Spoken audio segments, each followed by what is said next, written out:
हालेवा नाटक के दृश्य आगे बढ़ावा था। तो राजा विक्रमा वन शिकार खेले बर आए रहे अपन मंत्री के संग। वही जंगल के किनारे राजकुमार जो है संझा के बेरा बैठे रहते। आवा ये दृश्य अपन के बीच में है।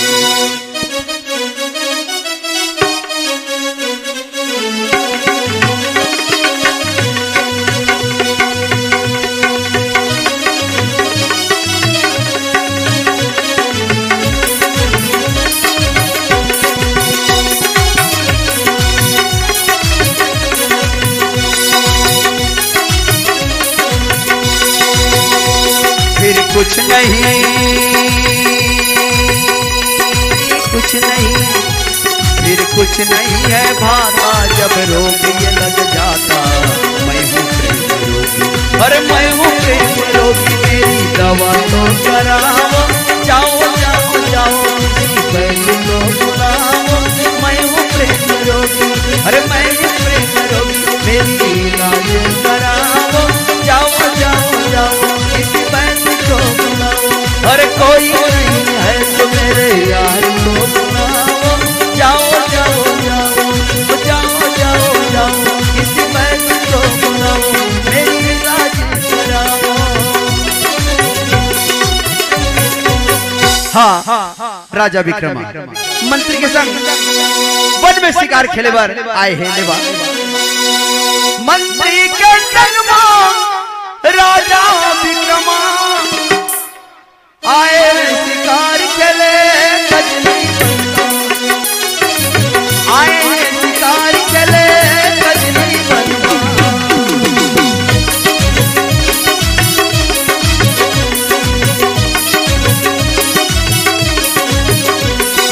लारे ला ला ला ला ला ला ला लारे ला ला ला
अरे का हो गया आज दिन भर ये वन में चारों कती ये ती वो ती किन्नर के देखे, लेकिन हमला आज का हो गया मंत्री काकर मुख देख के निकले हैं हमार।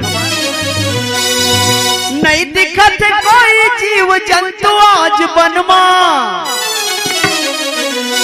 नहीं दिखत कोई जीव जंतु आज वनमा। का होगे जी मंत्री मोर विचार करो मनमा, का होगे जी मंत्री मोर विचार करो मनमा।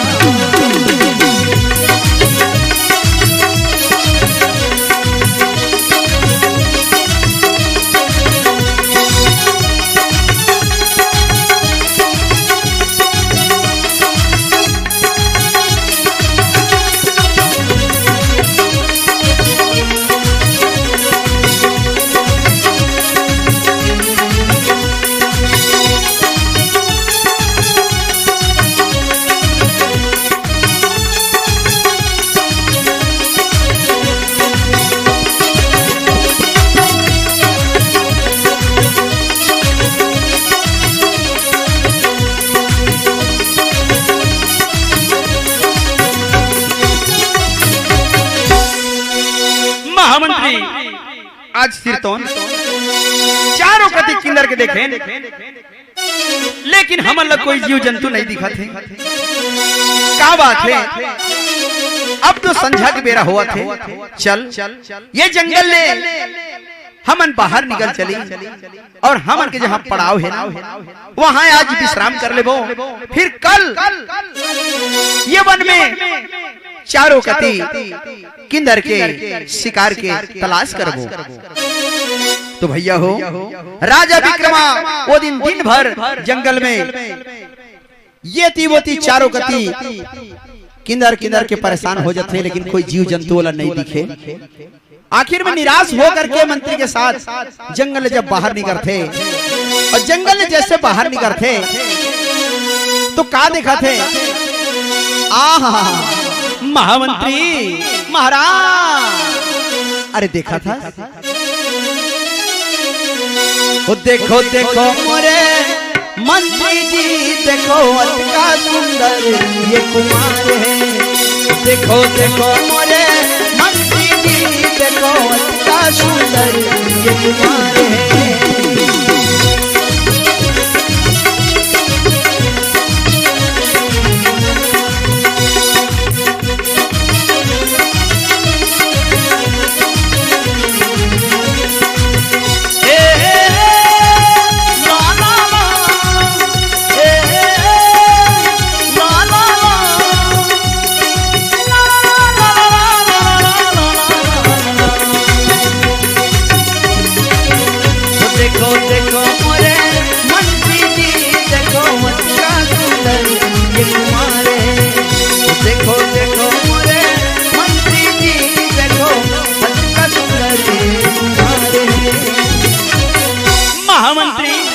क्या बात है?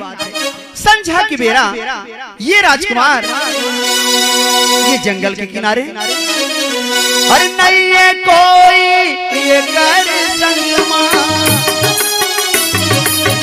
नहीं है कोई ये कर संगमा, काबर बैठे हवन के हर बन। देखो देखो मोरे मंत्री जी, देखो अतिका सुंदर ये कुमार है। देखो देखो मोरे मंत्री जी, देखो अतिका सुंदर ये कुमार है।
क्या बात है?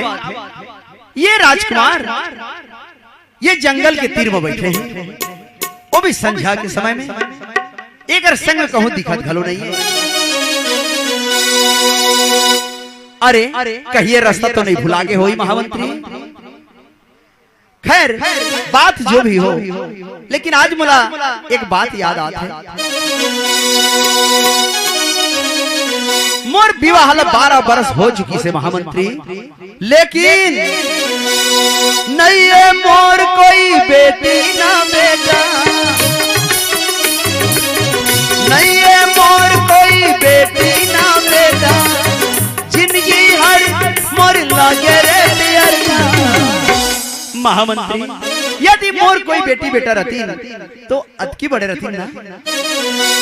देखो देखो मोरे मंत्री जी, देखो अतिका सुंदर ये कुमार है। देखो देखो मोरे मंत्री जी, देखो अतिका सुंदर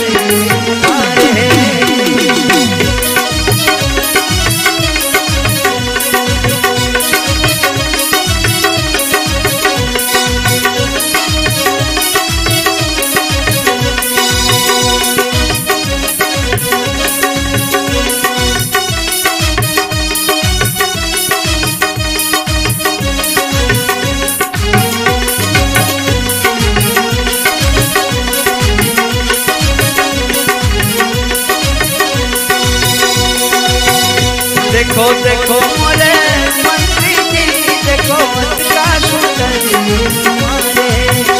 देखो देखो मोरे मंत्री जी, देखो मत का सुंदरी मारे। महामंत्री एक बार पूछ तो ले वो, ये राजकुमार अगर कैसे बैठे हैं? अगर अपन नगर के रास्ता भुलागे हो ही तो ये लाए कर नगर तक हमन पहुंचा दे वो। अरे राजकुमार का हो गए तोला? ये जंगल के तीर में तय संझा की बेरा बैठे हैं का तय अपन नगर के रास्ता भुलागे या तोर संगी साथी तोर ले बिछड़गी? बता राजकुमार, अपन नाम पता बता दे हमारा, तोर नगर तक हम तोला पहुंचा दे। हे राजन, मोर नाम तो सागर कुमार है, लेकिन मैं अपन नगर के पता नहीं बतावा। अरे कैसे भी नहीं बता अपन नगर के पता है? हे राजन, मोर सौतेली माता मोला जल्लाद बन के हवाले कर दी। अपन के बेटा नाराज सिंहासन बैठाए बरना मोर जान ले उतरी। जल्लाद बन जब मोला जंगल में लेके गिन, मैं मल्ला हाथ जोड़े हूँ, उमर के पांव परे हूँ। मोर रोना सुन के मोला दया करके जल्लाद बन छोड़ दी। अब वो दिन ले मैं भीख मांग के जिया था राजन। यदि मैं नगर में वापस जाऊं तो मोर सौतेली माता मोला फिर से जल्लाद बन के हवाले कर दी। और जल्लाद मल्ला घलो नहीं छोड़े, मैं जल्लाद मल्ला वचन दे हूं एक बार मैं अपन नगर ला नहीं जाऊं राजा। कैसरो करके मैं ये जिंदगी काट ली हूं। आहा महामंत्री देखा था मैं अतका दिन ले सोचत रहे हूं कि ऐसे कौन समय पाप करे रहे हूं जेकर कारण मोरा संतान के सुख नहीं मिली।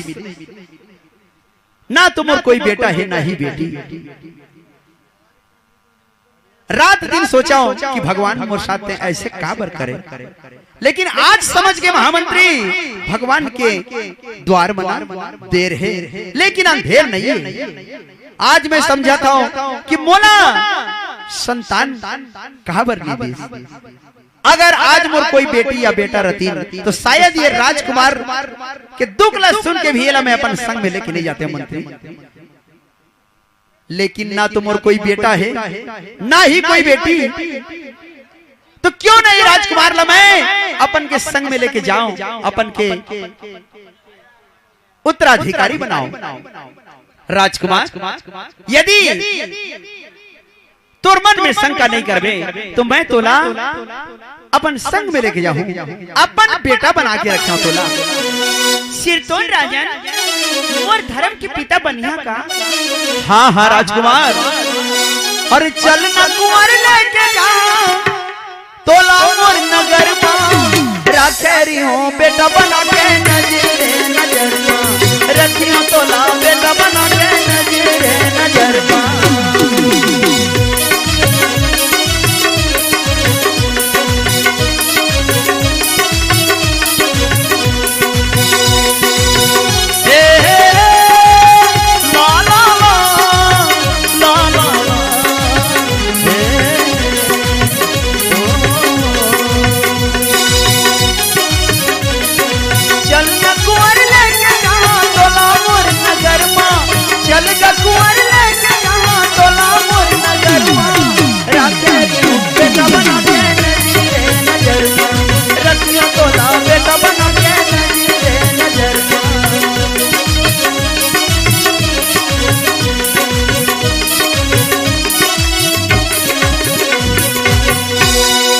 सुनत हस राजकुमार, दुख नहीं पावत बेटा,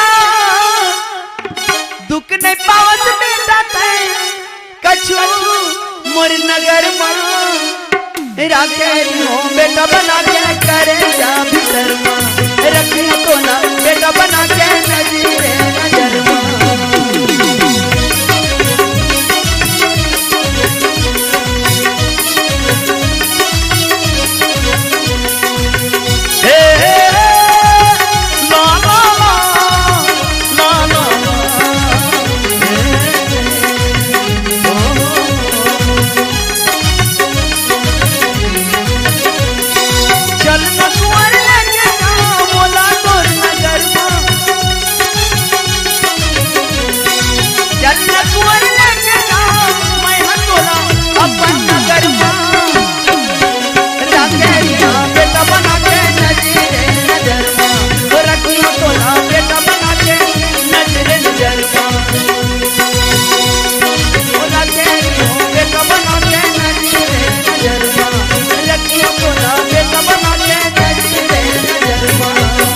राजकुमार देख अब तय ये जिल्लत की जिंदगी नहीं जिया, तुला भिक्षा मांगे के आवश्यकता नहीं है। मैं तुलापन बेटा बना के रखा हूँ। चल आज से तय राजा विक्रमा के बेटा कहलावे। मैं तुलापन उत्तराधिकारी बना के रखा हूँ। मोर राज सिंहासन के हकदार होवे, मोर राज्य के एक दिन तय राजा बनबे। का तोला मोर संग चलना है? हे राजन, यदि मोला का दया करके अपन संग में लेके जाना चाहता हो तो मैं तुमन के संग जाए बर तैयार हूँ। तो फिर चल राजकुमार, अब तोला मोर राजभवन में राजकुमार बना के रखे। तो भैया हो, सच में आप मन के दुआ, आप मन के आशीर्वाद जो राजकुमार के प्रति रही आज पूरा होगी। कथे जहां दवा काम नहीं करे वहां दुआ काम करते। राजकुमार जो है एक राजा की बेटा,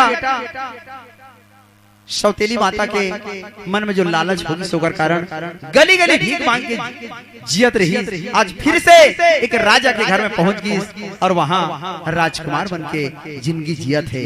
अब नाटक के अगला दृश्य आप के बीच दिखाए जाते हैं।